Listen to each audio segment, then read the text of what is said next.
and friends and guests. And it's also great to be here in Yorkshire as well. Nobody would guess, but this is my heritage. Brendan, have we got any apologies for absence? We have some apologies. Ruth Carter, Adrian Catchpole, Aicha Donaghy, Christopher Knowlton, Tim Bowes, Graham Etherington and Rory Marples. Thank you. Now, as you came in, you were given a copy of the minutes from last year, and I would like to seek approval for these minutes, if possible, please, hopefully from somebody who was actually at the AGM last year. So could I have a proposer and a seconder, please? Thank you, Peter. A seconder? Thank you, Andrew.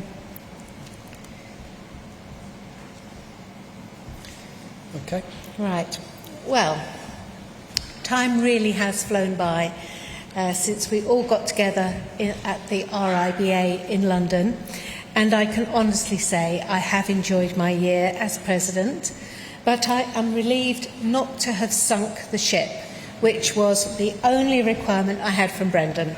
That was it. Just don't sink the ship. And I have had a fabulous time, but I won't bore you with the details because they are written in the annual report for you to peruse at your leisure. And there are a lot of thank yous in that report. At the end of a year, as a rookie who really does need much support, I genuinely mean all of those appreciative remarks that I made. But I would like to really bring focus on the guiding hand, or hands, from Brendan and Fiona up at the back there, and I would like to thank them properly now. Thank you both.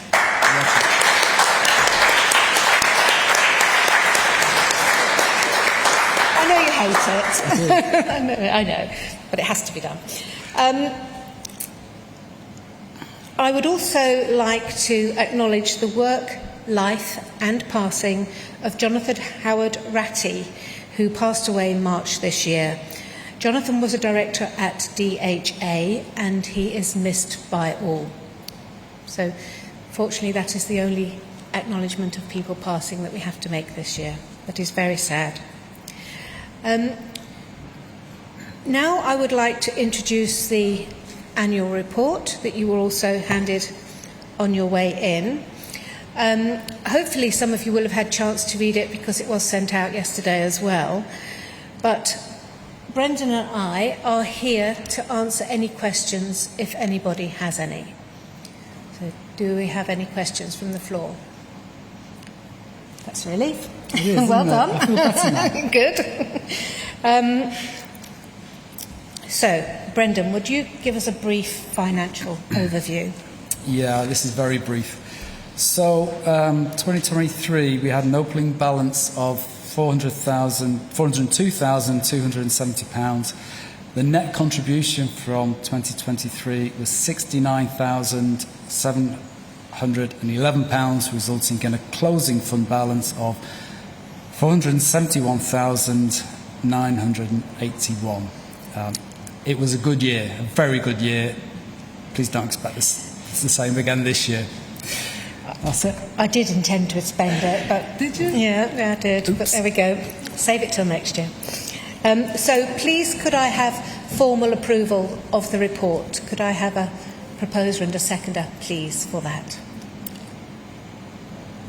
Peter over there. Peter and Christina. Thank you. Thank you very much. Okay, and now I'd like to hand over to you, Brendan, to announce the officers. Okay, the officers for 2024-2025. President Dan Lister, immediate past President Helen Looms, President-elect Christina Allison, Vice President Carolina Florian, Vice President David Mooney, Honorary Treasurer Les Thomas. The elected council members are Jemima Unwin Teji, Peter Fordham, James Poore, Michael Grubb, Martina Alanga and Kenny Cliff. Just to recognise that Katia Colavia and Carla Piatti have stepped down from council after their 3-year term. We thank them for their input. Okay, so now we come to the main part of the evening. I would like to introduce you to Dan Lister. I've got to know Dan over the last 4 years within the Vice President group, and this small informal group have regular get-togethers which are great fun, but they are productive and informative and made all the more enjoyable by Dan's presence. Thank you. He has this ability to cut to the essence of an issue, and he does have a wry sense of humour, as you can tell, and I have every confidence that he will make a superb president. So, to tell you a bit more about him, he is a director with Arabs, and he leads the specialist lighting practice in the UK. Having joined Arup as a graduate electrical engineer at the turn of the millennium, I didn't know you were quite that old, but there we go, Dan developed a keen interest in all aspects of lighting design, undertaking a part-time MSc in light and lighting at the Bartlett, graduating in 2008. Dan led the growth of a specialist lighting offering here in Yorkshire before joining the national lighting practice in 2014. Dan is an acknowledged expert in lighting design and technology, particularly for public realm and education sector projects. His expertise has shaped many projects, large and small, including the footbridges and underpasses for the London 2012 Olympics, lighting subject matter expert for Qatar 2022 FIFA World Cup, Bradford City Park, and the Reed Building at the Glasgow School of Art. Along the way, Dan has led teams on a number of award-winning projects, but most notably for the University of Sheffield Concourse, a project that was awarded the 2020 IALD Radiance Award for Excellence. Alongside of this, Dan has been a keen supporter of the Society and its activities, particularly here in Yorkshire, and no doubt you will hear more of that in his presidential address. Thank you, Dan. So, can you lead the way?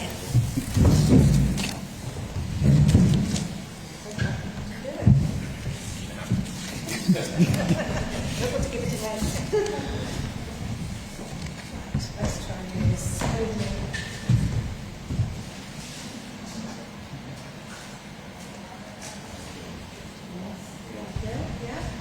Well done. Congratulations.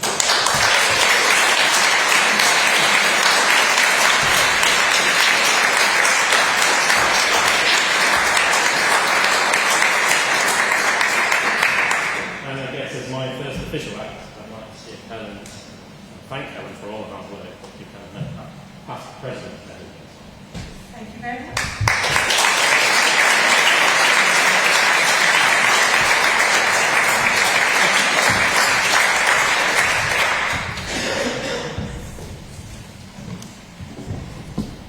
So, I guess the first thing that is on my list of things to do that Brendan has given me, and he will organise my life for the next year, I hear, is that I just need to take control of the meeting and ask if there's any other business that anyone would like to raise. I'll take the silence as not, and therefore I would like to then hand over, formally close the AGM and hand over towards the awards section of the evening. Thank you very much. Just have a quick change around the stage, so just balance the...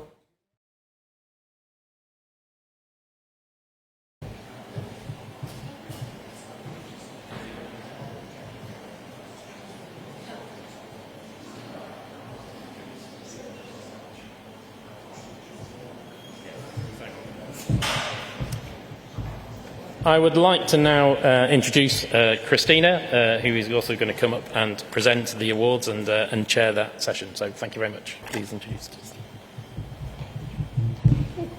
Thank you very much, Dan, and I look forward to the next year. So, ladies, gentlemen, fellow members and distinguished guests, welcome to the Society of Light and Lighting's annual awards. As Dan said, my name is Christina Allison, and it gives me great honour to be your President-elect and host for this evening. So we have some fantastic awards to present tonight, and equally fantastic recipients as well. The award ceremony will be immediately followed by Dan's presidential address. But first, we acknowledge the Society of Light and Lighting sustaining members. For with their support, events like SLL Young Lighter of the Year and Ready Steady Light can take place, encouraging those in the earlier stages of their careers to take part and get involved.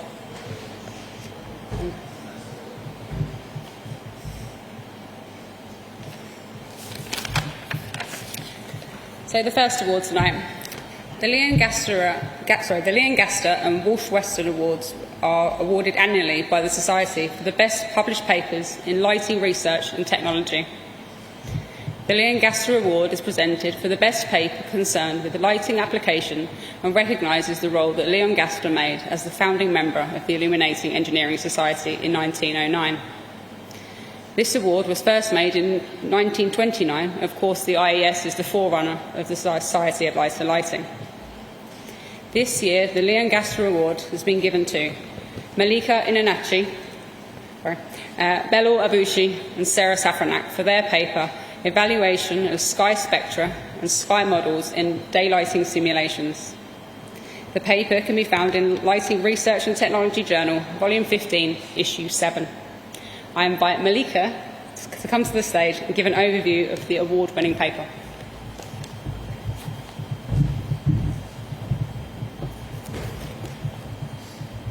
Thank you. It's really my honor to be here today. Our paper focuses on sky spectra and how they are modeled in daylighting simulations. The dynamic intensity of daylight and its spectral content facilitates sustainable daylighting practices, produces the best color rendition and visual appearance of objects, and regulates circadian rhythms in all living beings. In the physical world, the spectral power distributions of daylight are products of many factors, such as atmospheric content, sun angles, and cloud cover. As a result, our skies show a wide variation of correlated color temperature between 4,000 to 30,000 Kelvin.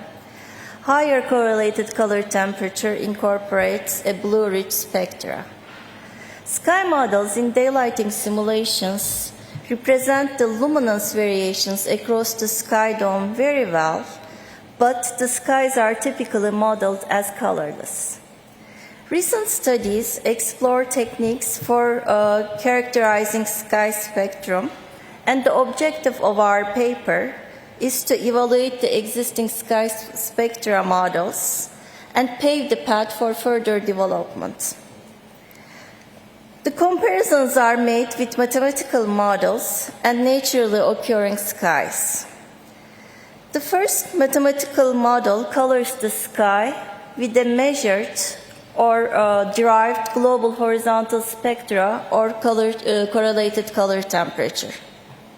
The second mathematical model establishes a link between the sky luminance and correlated color temperature for clear and overcast skies, but it cannot model the intermediate skies. The third mathematical model determines the sky spectra based on atmospheric constituents. The fourth approach here is to measure naturally occurring skies using high dynamic range photography method that is calibrated by spectrophotometric measurements. So the three mathematical models are incorporated in three software. The first method is incorporated in Lark multispectral lighting, which is a software we have developed in 2015, and we released its third version in 2023. It's a Rhino Grasshopper-based open source free software that's based on Radiance engine, and it can simulate sky spectra in 9 channels. The second method is incorporated in the Radiance Gen Daylit module, and it can color the sky based on 3 channels, and as I mentioned, it utilizes the sky luminance to color the sky.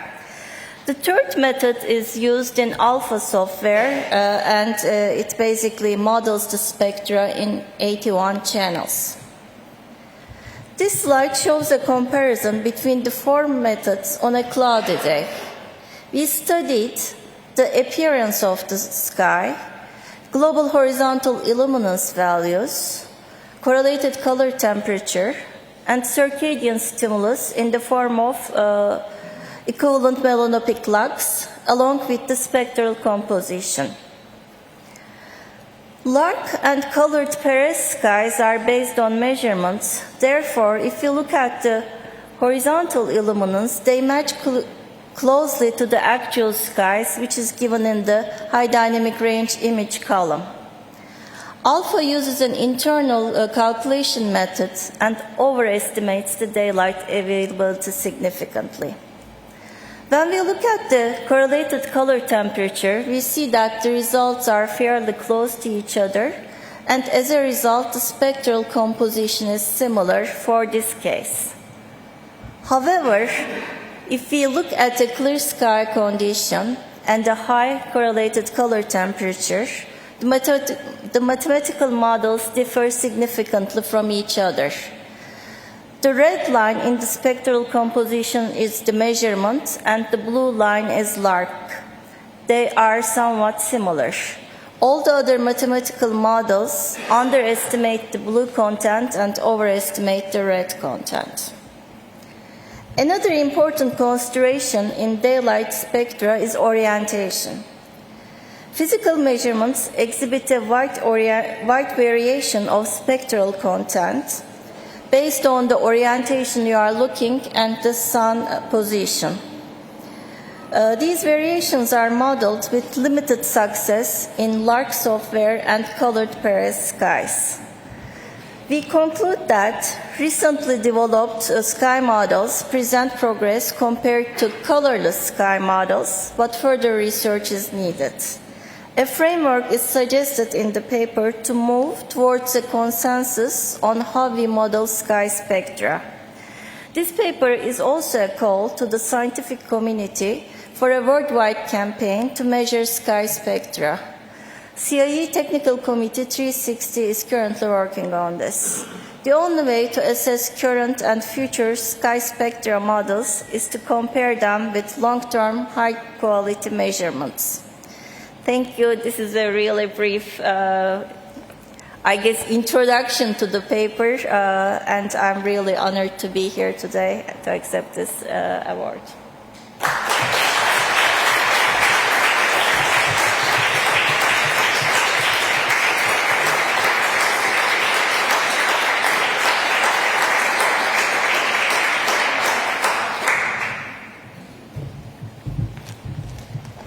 Thank you so much, Malika.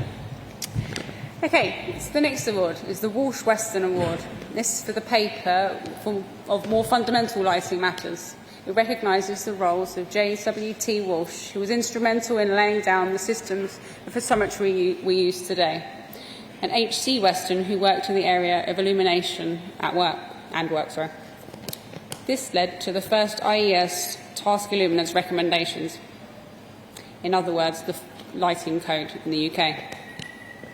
The Walsh Weston Award has been given to Nazuma Yoshizawa, Roland Schregler, Ken Komazawa, Kaira Otori, Toshihide Okamoto for their paper, Photon Flow, a three-dimensional expression of the light field using volume photon mapping. The paper can be found in Lighting Research and Technology Journal, Volume 55, Issue 3. Unfortunately, Nazuma could not be with us this evening, but has sent through a recording with an overview of the award-winning paper. Good evening, everyone. First of all, I'd like to express my gratitude to the reviewers and editorial board for honoring us with such a prestigious and historic award.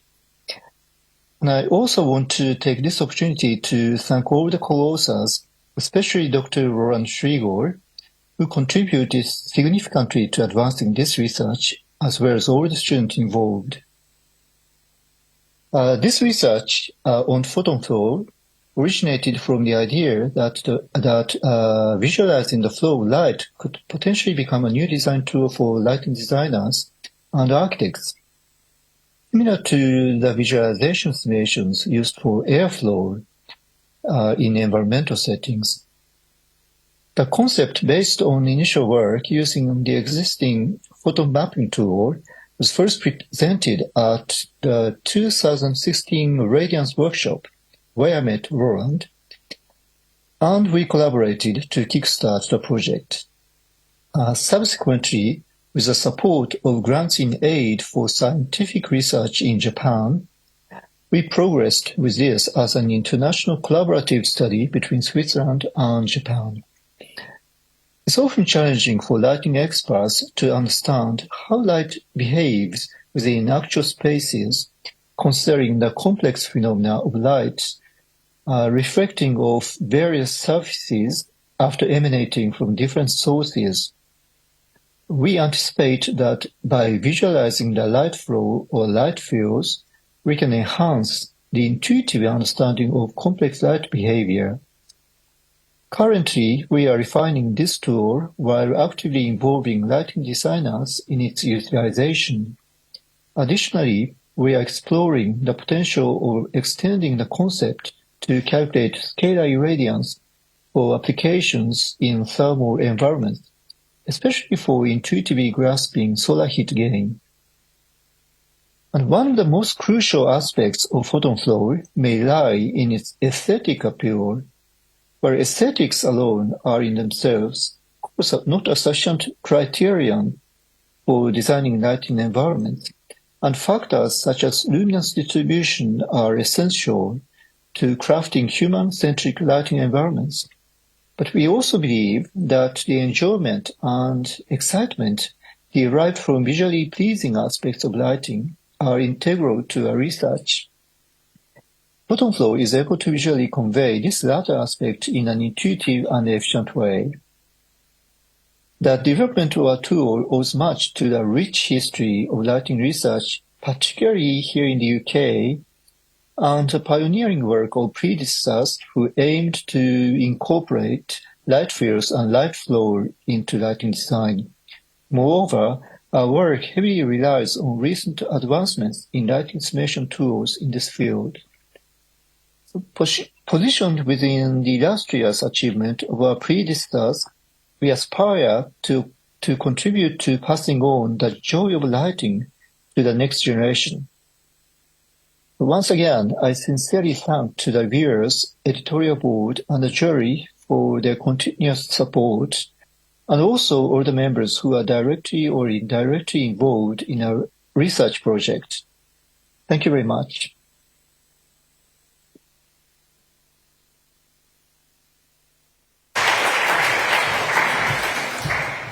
Nazuma will have received his award by mail. The next award is the Regional Award. The Regional Award is presented in recognition of the work undertaken by an individual on behalf of the Society in the regions. The recipient of this year's Society's Regions Award is Austin Williamson. I invite Austin to collect his award and say a few words.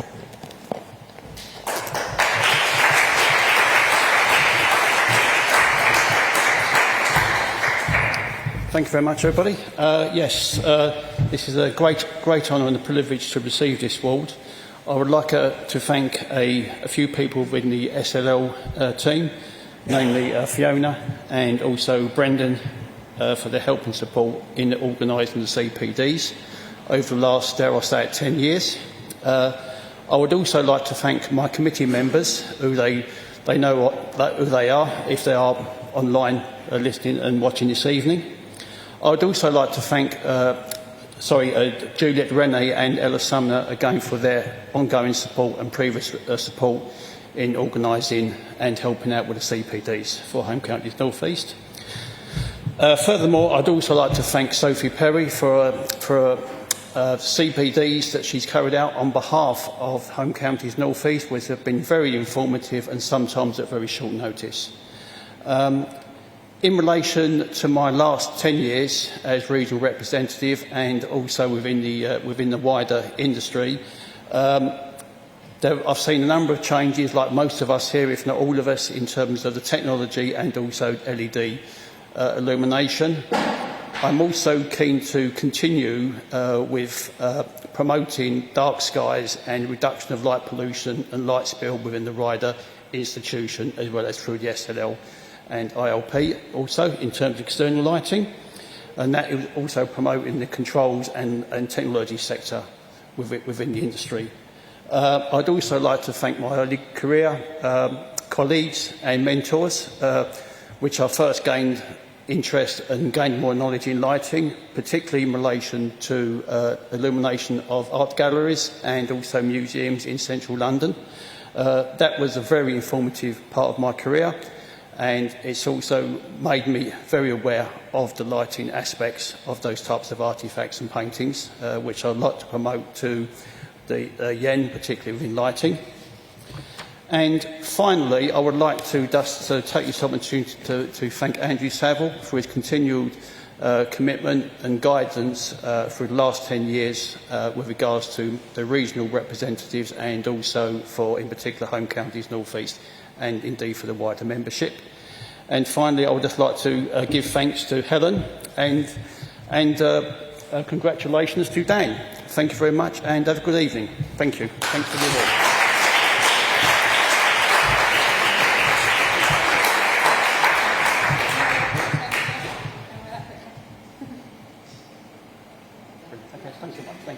Thank you all.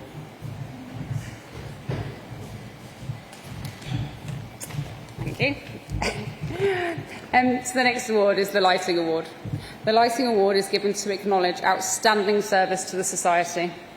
The recipient of this year's Lighting Award was the project lead for Pockets of Light, which took place in October last year alongside Light Night Leeds.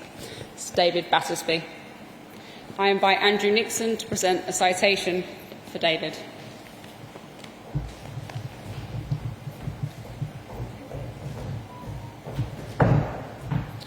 Good evening, everybody. David has had a long and interesting history in the lighting industry, not just as a commercial designer, but also in event lighting as well. David's grandfather was also a lighting designer in the 1950s and 60s. Unfortunately, he passed away in 1965, so they never met. But David still has his grandfather's analogue light meter, which still functions correctly today. Following in his grandfather's footsteps, David's career started at the tender age of 13, lighting Shakespeare's plays at an open-air amphitheatre. From there, he carried on event lighting, including amateur theatre shows and assisting with shows at the major Leeds theatres. His professional career started at High Technology Lighting, where he learnt the basics of lighting and product design. He was also an early adopter of Dali, and some of his projects were beta testing sites for Philips Lighting Dali equipment. From High Technology Lighting, he briefly moved to Whitecroft Lighting before then moving on to Apollo Lighting, where he spent the next 13 years. In 2007, he completed the LIF certificate course, tutored by John Frost, gaining the Student of the Year award. He did feel a bit of a fraud, as he'd been designing full-time for nearly 10 years, but was still immensely proud of this achievement. In 2015, he spotted a Lightlines article by the late Liz Peck asking for volunteers for the Night of Heritage light. He jumped at this opportunity as his grandfather had previously floodlit the UNESCO World Heritage Site, Fountains Abbey, and he wanted to be involved in order to pay his own personal tribute to his grandfather. This led to David becoming a member of the SLL and being in the main team for Pockets of Light 2016 at York and 2017 at Oxford. David then moved to Arup, where he was proud to be involved with the high-profile award-winning projects such as the Sheffield Concourse, which won an IALD Radiance Award for excellence in lighting design. In early 2023, whilst working at Gamma Illumination, David started working on Pockets of Light for Light Night Leeds at Leeds Minster. It took a lot of time and effort, and some would say blood, sweat and tears, to get this project over the line. David made this project happen. Everything from visiting the schools and site visits to designing an installation without really knowing what equipment, if any, is going to be available, and then finally making sure it all happened as planned on the night. David was so proud of the whole project, and even more so when it was shortlisted for a Dark Award earlier this year. I'm sure we all look forward to seeing what he does next.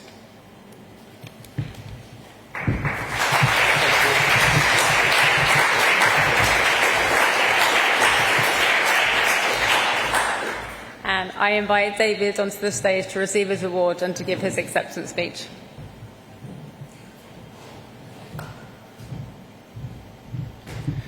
Sorry, I forgot to print this out, so I'm going to have to read it from my phone. When I heard I was to receive this award, I was a bit in shock. I just sat at the desk, read the letter, then read it again. I don't put the time and effort into these projects like Pockets of Light for recognition. I do it because I enjoy it and enjoy seeing the reactions to the installations. A couple of the most rewarding experiences I have had have been when working on the Pockets of Light projects. The first was in York in 2016, where I was lucky enough to be on site when one of the pupils who attended the presentations I gave attended with their family to see their winning design. The reaction of the student and their family was fantastic. They were all so proud and blown away to have been a part of the project. The second was at Leeds Minster, where two of the teaching staff from the secondary school, who are experienced technicians in their own theatre, came and found me and said, "We knew you'd do it, but weren't sure how." And they were also amazed how good it looked. It was a pleasure to also see the late Liz Peck's family at the Minster and for them to see her legacy.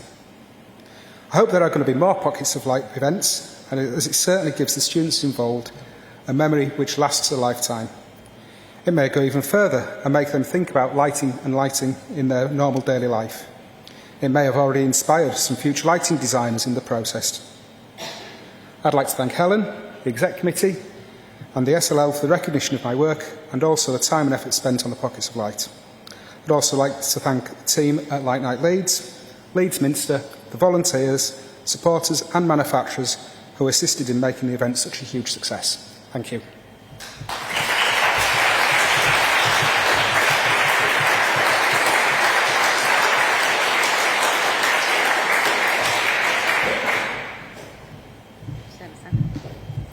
So the next award is the Honorary Fellowship. The Honorary Fellowship is given by the Society in recognition of significant contribution not only in the services to the Society, but to the wider lighting profession. The Honorary Fellowship is awarded to Florence Lamb. Or maybe a bit emotional, sorry. I invite Arfon Davies to present Florence's citation.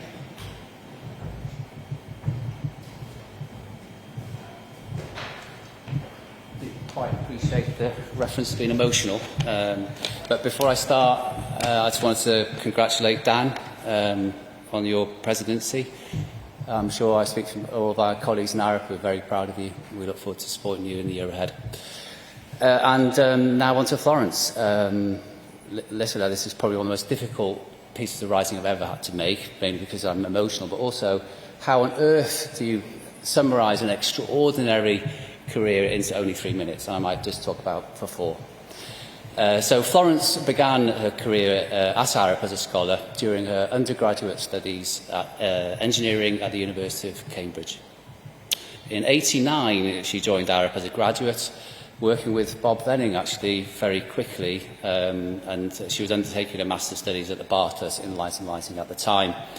Florence went on to achieve a distinction at the Bartlett and was awarded the SLL Young Writers Award in 1991. I'm sure you're reflecting on your presentation, Florence, just then. So a growing passion for lighting design led Florence to co-found the lighting team at Arab. Back in 2000, and under her leadership, the team has grown from 4 members at that time to over 140 designers across the world. Over her extraordinary 35-year career at Arab as a practicing lighting designer, Florence's expertise in daylight, visual perception and holistic lighting design have played a very significant role in many of her projects. And I looked at this recently, over 550 projects in total. Her projects of significance are the V&A Dundee, London Millennium Bridge, the British Museum World Conservation Centre, the National Sculpture Centre in Dallas, the California Academy of Sciences in San Francisco, Abu Dhabi International Airport Midfield Terminal.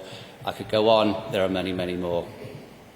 If you were to ask Florence what her favourite project is, she will probably say the Acropolis. She's knowing I'm going to say this in Athens. This won her the Award of Excellence and the Award of Sustainability at the International Lighting Designers Awards in 2010, a project that we often refer to as the Museum of Daylight. This is only one of many examples throughout her career where her creative, holistic design vision and novel approach, backed by technical rigour and know-how, have been pivotal in her ability to create authentic concepts and turn them into exemplary solutions. Florence is also very passionate about research and evidence-based design, and a great example of this is Lighting in the Urban Age. It's a campaign she spearheaded since 2014, and it's really a campaign that seeks to address excessive use of illumination in 24-hour cities, and we are still very much focusing on that. The outcome of that research was a forward-looking report at the time called Cities Alive, Rethinking the Shades of Night, which highlighted the opportunities we all need to develop more studies, policies and protocols around nighttime lighting. This campaign led to Florence being recognised at the Management Consulting Awards, the MCA Awards in 2016, highly commended for the best use of thought leadership. Florence is committed to passing on her knowledge and her experiences. I share this personally, and many of my ARIC colleagues will say the same. She inspires us in our pursuit of excellence and innovative thinking. This passion has led to Florence being appointed to many roles actually outside of ARIC, including actually still currently a visiting professor of lighting design and engineering at the Bartlett. She is a supervisory board member at the Lightcap project, which is a European training network, and an advisory board member at the Enlighten Me project, which is a EU Horizon 2020 research and innovation programme. Within ARIC, Florence was appointed an ARIC Fellow, which is the very highest recognition of one's technical awareness and design skills, with very, very few people with that award, in recognition for her expertise and contributions to the firm. She is, well, maybe I can say was, an ARIC UKMA board member and the leader of the ARIC University in the UK MEA region, and in her spare time was the global design leader for ARIC. Florence has received an incredible award, and I was looking at the reports here. This perhaps may be every single possible award that she could win from the SLL. Of note is that in 2013, Florence was named the Lighting Designer of the Year at the UK Lighting Design Awards, the first woman to achieve that at the time.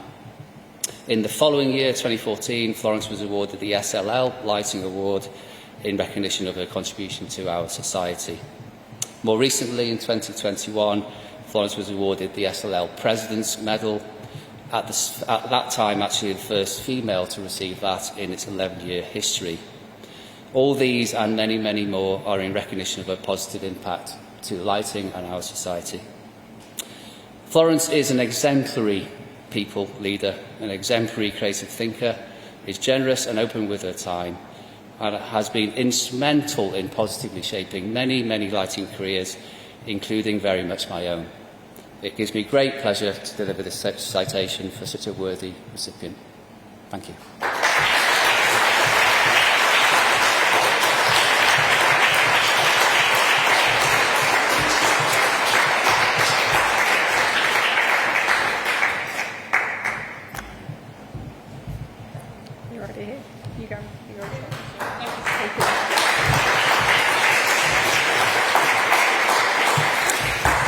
Well, thank you for the citation, Afon, and Madam President, and our new President, Dan, and also fellow lighters.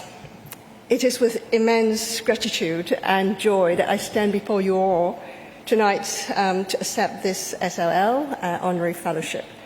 And I'm deeply humbled and honored with this recognition. So allow me to spend a bit of time of personal reflection, and I promise it's no more than 3 minutes.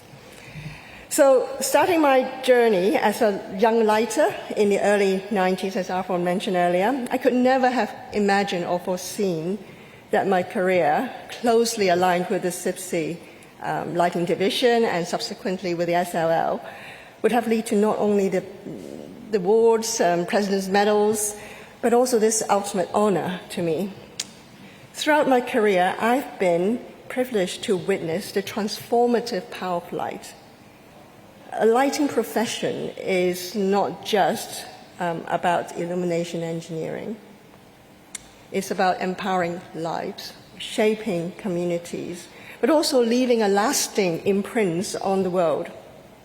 And good design is a creative endeavor, requiring imagination, intuition, but also conscious decision-making, making choices that are research-informed, evidence-based, and nowadays data-driven. I'm thankful that my journey has never been a solitary one. I owe a debt of gratitude to my colleagues at Arab. Together, we have pushed boundaries, challenged the status quo, and reimagined what light can do. And thank you for your unwavering commitment, curiosity, but also collegiality as well.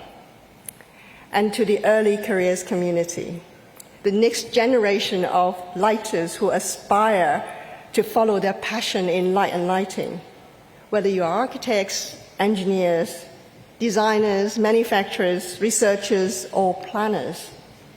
Remember this, you belong here. Our industry thrives when diverse voices come together and fresh perspectives illuminate each other's path forward.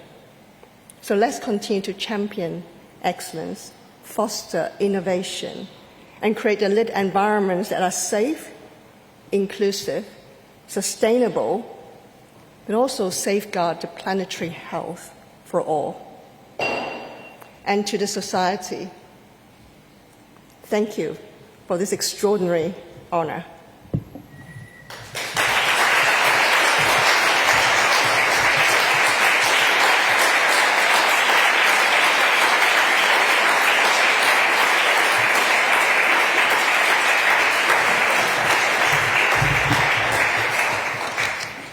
Wow. The next award today is the President's Medal. The President's Medal was first awarded to Joe Lyons in 2009. The award recognises the significant and lifetime contribution to lighting. This year's recipient of the President's Medal is Roger Sexton. I invite SLL past President Peter Raynham to deliver Roger's citation.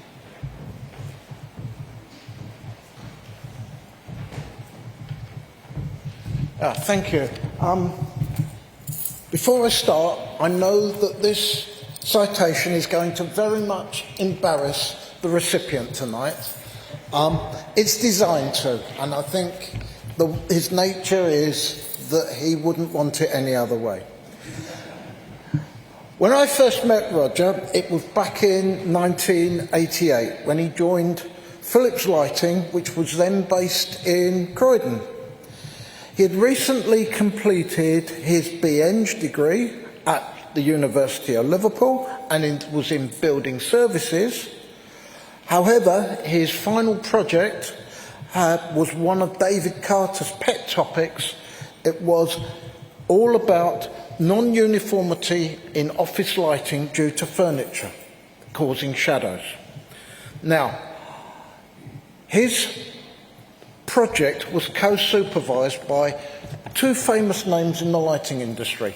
One was Bob Venning and the other was Peter Boyce. So obviously he got off to a very good start, and I think that this project may be the reason that Roger has always had so much enthusiasm for lighting.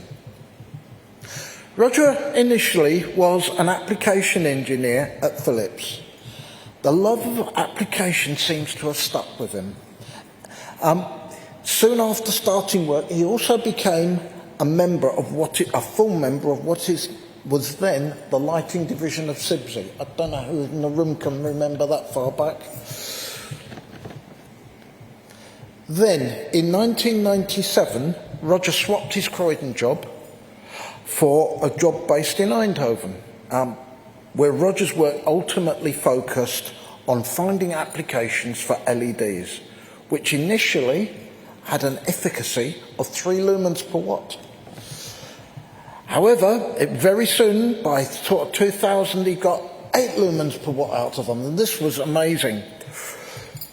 And so, as the years went on, LED performance improved and the number of possible applications grew. And so Roger started to engage in his favourite activity, applications research. Then, in 2007, there was a big jump in his career. After the best part of 20 years at Philips, he moved to the then small Californian startup of Zicato. Whilst the company was in California, Roger was based in London, and he was able to rejoin what was by then the SLL. Roger's love of application research continued, and I worked with him on a series of projects, mainly in the area of retail lighting, but some variations around that.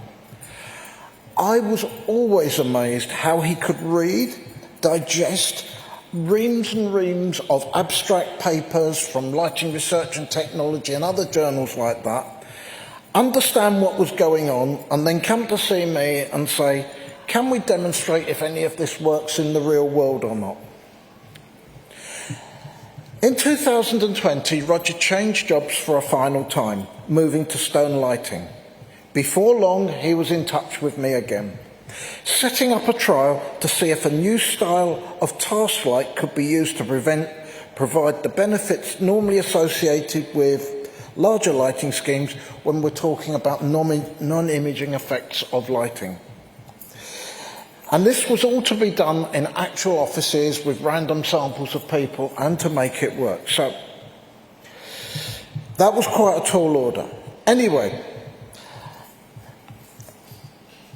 moving on, Roger has also had, as well as his day job, been working on such topics as the circular economy, the benefits of good lighting with organisations like the LIA and the Good Light Group and Lighting Europe.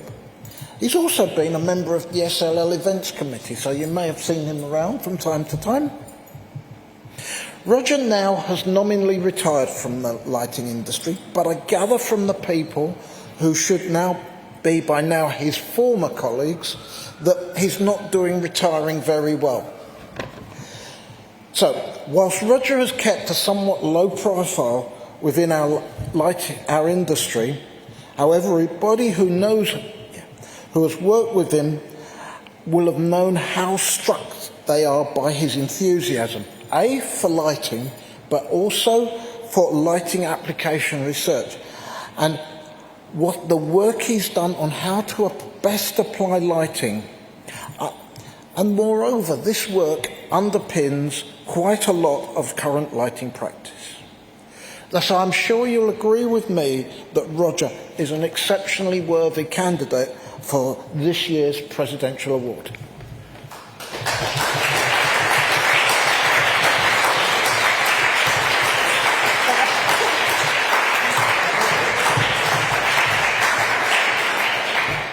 Thank you very much for my citation, Peter.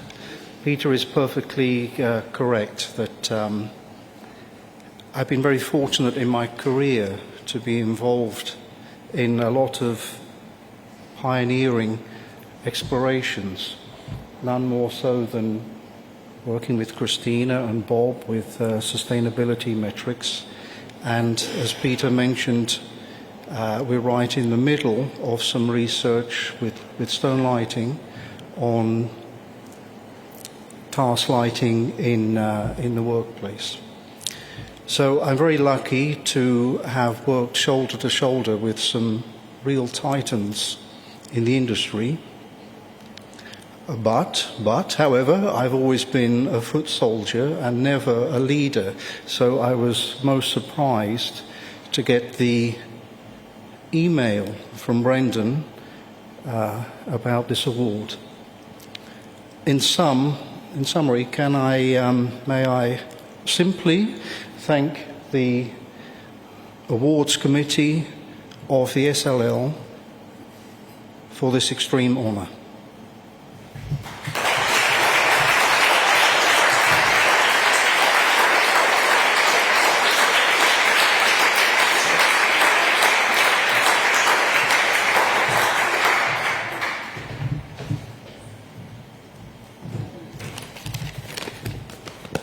So that brings us to the end of this year's Lighting Awards. The Lighting Society, we go from strength to strength through the hard work and passion of our volunteers and our members.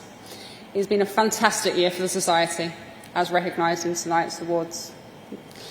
I do hope you've enjoyed the presentations and the awards this evening, and just as much as I have, there's been some amazing work that's been happening. So that's it from me, and I would now like to pass you over to Dan Lister, our new president.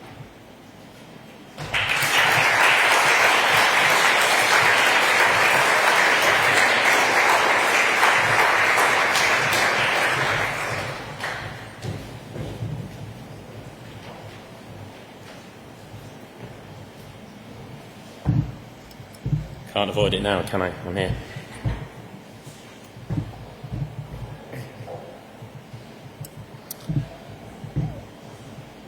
Good evening and welcome. Past presidents, members, honoured guests, friends.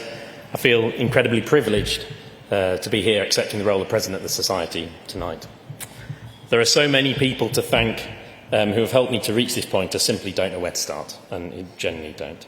The Society owes an awful lot to the dedicated professionals behind us within SIBSI and the whole SLL family. Special thanks to Brendan Keeley, the Secretary, who's been mentioned a lot this evening. He's disappeared now, he's run away. He's at the bar. And Fiona Fanning, our SLL membership executive. So thank you, Brendan and Fiona, because truly, without both of you, nothing ever gets done and would never get done. So thank you. Also, a huge thank you to all the presidents, past and future, for their amazing work and their dedication to the Society. Special thank you for Helen for not breaking it, as Brendan always told us to, but you've done an amazing, such an amazing amount of work in what is a short period of time, and fully expecting it to whip by. So, I'm going to talk to you about where I'm from and my background a little bit, but also I'm going to show some pictures on screens. The two don't necessarily relate, so enjoy the journey, is what I'm saying. Welcome to Yorkshire. Andrew set the precedent to take the AGM on the road out of London and up to Manchester in 2022. Thank you. And I'm pleased that so many of you made the journey to join me here in Leeds today. Many who know me are aware that I'm a very proud Yorkshireman. Born and raised in North Yorkshire, studied and now live in Sheffield, and having worked throughout West Yorkshire and the East Riding, Leeds has been a constant and reliable node as part of all the way through my life. So it warms my heart to see you all gathered here today in Leeds Art Gallery Tiled Hall, an amazing building, a space steeped in history. The gallery, with its grandeur and elegance, has witnessed the evolution of art, culture and innovation, and now we convene here in our shared passion for light that unites us. So it's moments like this that make you reflect on how on earth have I managed to land myself in this situation. Or, as my daughter Alice said to me last night, you get a quote, Alice, why do you want to do the President of Light things? Well, that's a very good question. It was very late night. So please allow me the opportunity to indulge this urge and share my journey here, accompanied by some of the meandering images of past projects. As with many in this room, becoming a lighting designer was not a conscious career path when leaving the school gate. Having grown up in a small rural North Yorkshire town and following years of summer jobs labouring on my uncle's farm, I travelled south to study electronic engineering in Sheffield. My degree specialised in the design of computers, nothing to do with lights. But as part of my studies, I was required to undertake a project with an external industry partner. I was fortuitously allocated a large multidisciplinary engineering consultancy firm. And while primarily motivated to avoid another summer on the farm, to be brutally honest, I approached and asked for a possibility of a summer job. My electrical engineering internship gave me my first glimpse of lighting design, working on a remodelling of a church to incorporate a community centre. The process of lighting design fascinated me. The balance between theoretical engineering-led amenity of light with the need to mentally visualise the impact of your choices captured me at first lumen calculation. I was fascinated how small considerations in design on the paper, like the offset of a downlight from a wall, could change the perception of success of a space in the long run. Fusing engineering with aesthetics, something as an electronic engineer designing computers you had no appreciation for. 25 years later, I'm still with the same organisation. However, my career path has been far from typical. What began as an interesting small part of my job grew into an enthusiasm to do more, demonstrating one project at a time the value of careful and considered design. During those early years, local projects requesting specialist lighting designers, few and far between. This drew out an entrepreneurial spirit, developing skills across the broadest gamut of lighting-related challenges, projects ranging from road lighting to daylight, environmental impact assessments to placemaking, museums to universities, and from local tennis courts to global sporting events. I'm profoundly grateful for the privilege of working with a host of remarkable mentors and experienced colleagues who have nurtured my passion for lighting and fostered my development. I've had the honour of being part of a distinguished group that includes numerous stalwarts of the SLL, encompassing 2 former past presidents, several recipients of the President's Medal, more than a handful of young lighters, and Arvin and Florence always remind me, I didn't want to be a long lighter, and we've witnessed tonight an honorary fellow. Their generosity in sharing their time, wisdom, experience has been unwavering. They've taught me to challenge the obvious, spurred creativity, and offered encouragement to venture beyond the conventional limits. For all this, I will forever be grateful. Thank you.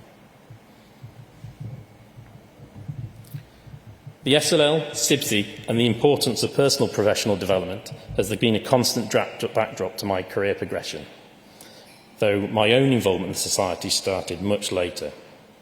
It was in a venue similar to this, following an SLL masterclass in Sheffield's Cutlers Hall, that the then President-elect, John Ashton, asked whether I would take on the role as Yorkshire Regional Lighting Representative, formally taking that position in spring 2014. For me, sitting on the Regions Committee provided the opportunity to consider our industry beyond the boundaries of the county, engaging with others to better appreciate the challenges we all face and discuss possible solutions in an open and friendly forum. The regional representative's role came with an invitation to sit at the Society's Council, where the strategic challenges SLL members face are debated as to what, as an industry, we could do to raise awareness and elevate standards across the board. Over the years, these discussions have covered a number of significant topics, including definition of LED quality, embodied carbon, circular economy, circadian lighting, and if we're going to call it circadian lighting, that's a long debate. STEM engagement to enthuse the next generation of lighting designers, as well as significant topics such as the impact of the Grenfell tragedy and how we can improve standards and behaviours within our profession. The outcome of each debate began being actioned as an initiative, an event, a lighting guide, a fact file, in extreme cases writing a technical memorandum or two, Christina. The common denominator is that each topic had a passionate professional willing to donate their time and champion the subject. Though our champions rarely work alone, many of these allegiances are formed during regional CPD and social events or post-council meetings, debriefs with a beverage in hand, creating our rich community of lighting evangelists, which in our day job allegiances are left at the door for the benefits of the whole industry. I've learned that in some circumstances it is possible to create a vision and make a noise that is greater than the sum of our parts. In our own small way, change the world. This cannot be better exemplified by the Society's response to the UNESCO International Year of Light, coordinated by our late dear friend Liz Peck in a presidential year in 2015.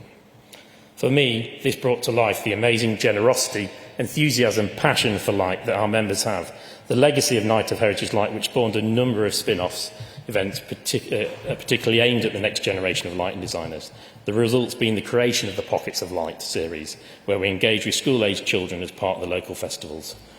The most recent you've heard about here in Leeds, as David talked about earlier, at Light Night Leeds. But what does the future hold? Our industry faces many challenges daily: ecological impact, technological advances, changing regulations, budget and financial constraints, and there's not to mention generative AI. But arguably, the climate crisis poses the greatest risk to us all. While a number of countries have committed to net zero emission targets, many are not on track to achieve their goals. I'm proud to be part of an industry that has embraced the need to change, with significant steps made technologically and delivering meaningful reductions in operational carbon. This, coupled with the development and adoption of TM65.2, TM66 by specifiers and manufacturers alike, along with the imminent release of BS 8887, promising a code of practice for the remanufacturing of luminaires, collectively provides us tools to tackle the carbon contained in the products we use. Ultimately, we're all looking to provide our clients with spaces that be considered high performance. But what does this mean as lighting professionals? When I look at how the industry talks about performance, all too often the approach is reductive, focusing on technical compliance, practical utility, or well-being through the offer of a circadian product. We are seen in a race to lowest carbon by only talking about how we're going to do it, without thinking about who we are doing it for and why. Lighting performance has many aspects. As a minimum, buildings and places must be safe for people and sufficient light for the tasks in hand, but we know lighting can be more broadly influence human experience, society at large, and the environment. I believe we've unintendedly settled ourselves into a comfortable corner that speaks directly to what clients want to hear, not necessarily more broadly about the holistic performance of lit spaces that clients need to hear more about. We know that good lighting considers human needs, aesthetics, and interplay between light and our senses. It transforms spaces, enhances experiences, and contributes to healthier, happier environments for all. What happened to the quality of light? We're very good at measuring the calculable, but not so good at classifying the less tangible aspects, such as quality, perception, experience, visual comfort, occupant comfort, and considering the needs of different parts of our society. This is by no means to dismiss the amazing work done by our members who are educating clients as to the importance of good lighting, the tenacity of our volunteers who donate time to develop our standards and guidance documents, or the forward-thinking companies that are challenging the historic construction norms at one project at a time. I believe that as an industry we need to be better at describing the benefits of good lighting in a consistent manner, so that we're advancing the narrative in the same direction. Clients should be confident that when engaging with members of the society, they are getting considered and balanced expert knowledge, ideally evidence-based and supported with academic rigour, certainly more than just sales rhetoric. It's the role of the society to provide opportunity to access this knowledge, supporting the ongoing professional development of our members and assist in the evolution of industry, moving the market towards higher performing lit environments. SIBSI, the Society of Light and Lighting, and our members have a role to play in all this. We collectively are the curators of building performance and carry the moral responsibility to ensure that we are going beyond bare minimum, delivering the best affordable outcomes for our clients and the people who will use the spaces. The issue is not new. The irony is not lost on me that the theme for the SLL masterclass held in Sheffield over 10 years ago was quality up, energy down, Helen. So what can we do about it, and what will the coming year bring? In short, concentrate our message and spread the word. Raise awareness of the society, activities, publications and contribution to the industry. As an industry, we successfully transitioned away from conventional light sources. We're starting to see the efforts influence clients, our efforts influence clients as to the approach to embodied carbon, incorporating circular economy principles into their business as usual activity, and starting to move the dial on carbon savings now and for the future. Our sector is at the forefront, surpassing many other industries within the construction field. We are proactively adapting to legislative requirements and showing potential showcasing the potential of robust leadership from an engaged and well-supported professional association. The value that our members can bring to the table is gaining recognition among our collaborators, thereby strengthening our brand and standing in the industry. It is now crucial to leverage this platform to remind our clients about the importance of looking beyond carbon. We need to emphasise that the quality of light and the creation of spaces for people equally is significant. After all, enhancing human experience is at the core of what we do. All our achievements are rooted in the capability, creativity and professionalism of our members. We must amplify our voice in engaging with the wider industry, celebrate the accomplishments of our members and harness their enthusiasm. We need to articulate more clearly within the industry what it means to be an associate member or fellow of the society, and what the benefits are to projects so they are recognised as a symbol of ability and excellence.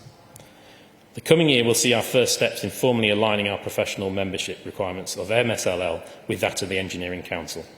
This is a substantial undertaking and not one taken lightly when a significant portion of the Society's members are not and do not consider themselves to be engineers. This is not about becoming more scientifically focused, but rather that by clearly articulating the rigour of our membership criteria and the need for commitment to continuous professional development, we can more effectively showcase the value of our members can contribute to clients and their projects. In November, we will once again be at Light to Perform as part of Building to Perform exhibition.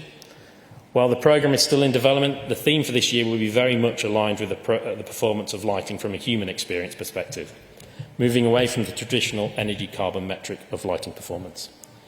The theme for our stage will investigate lighting quality in its broadest definition and cover lighting to support visual impaired, neurodiverse, spectral quality of light and lighting to support the creation of healthy environments, among other topics. We're in the process of lining up some great speakers to come and share their thoughts, experience and research around quality of light, health and well-being. We will once again be using the event to announce the winner of the Young Lighter of the Year award and hear their presentation. Before then, we'll be hosting the final in a slightly different manner to that of recent years. I do hope they'll be able to join us in the event this autumn. The submissions for this are now in, and Christina and the panel are in the process of shortlisting the finalists.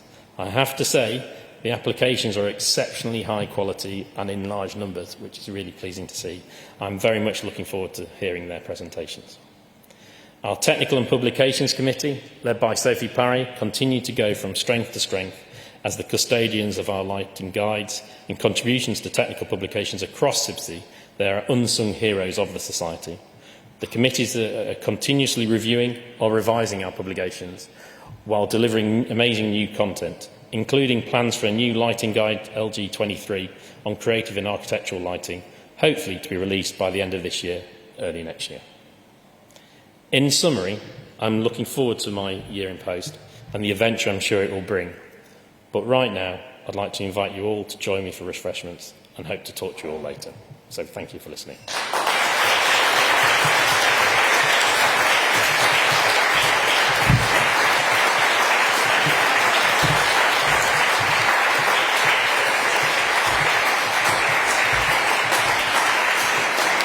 I haven't got a script now, so we'll go and have a drink.